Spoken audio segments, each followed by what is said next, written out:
Analysis of free cash flow to equity, Fcfe. We have already seen the Fcfe.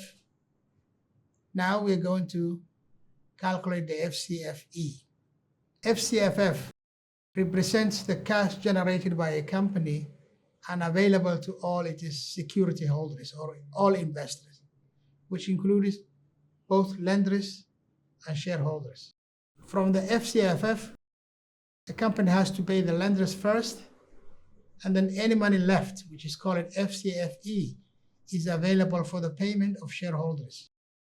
Now, Fcfe reflects a company's ability to return money to its shareholders by paying them dividends and or buying back the shares of the company. Fcfe equals to cash available minus the net cash flow to lenders. Now, from the formula of Fcfe, to determine the cash available, we have to add extraordinary gain and extraordinary loss to Fcfe.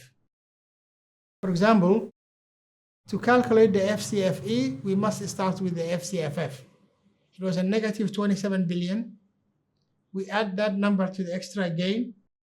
This company had no extraordinary gain in 2023, so it's zero. And then we deducted the extraordinary loss, which was the effect of the foreign exchange on the cash flow of the company. That's negative 537 million. When you add the three items, we get the cash available, which is still negative 27. It is positive for the year 2023. And from the cash available for all investors, first we have to pay the lender. So from that amount, we deduct the cash payment to the lenders, which includes interest paid and loan repayments, minus any new loan taken from the lenders. In this computation, we have to look from the perspective of the lenders. We say how much lenders have received from the company and how much they pay. Lenders receive interest payments and loan repayments. If the company borrows from them, we have to deduct it. So the net cash flow to lenders equals to interest payment plus the loan repayment minus any new loan. Now for this company, and for the year 2023, interest income, now we term the change, we call it interest income, because we are doing the calculation from the side of the lenders. Interest income is 3.3 billion. We have taken that number from the financing section. Add that number to any loan repayment to lenders. We add all the loan repayments recorded in the financing section of the statement of cash flow. Deduct any new loan.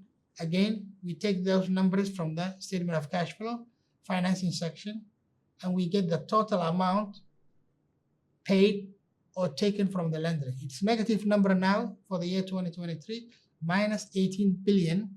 And that means the company has borrowed or has taken additional loans from the lenders. The Fcfe or net cash flow to lenders means 18 billion. That's the money paid to the lenders. Now we can calculate the Fcfe.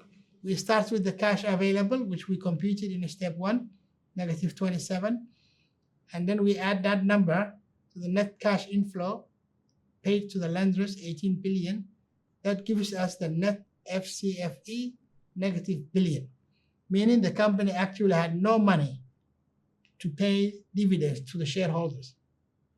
But it has actually paid dividends to the shareholders, and that means the money has come from the cash balance of the company.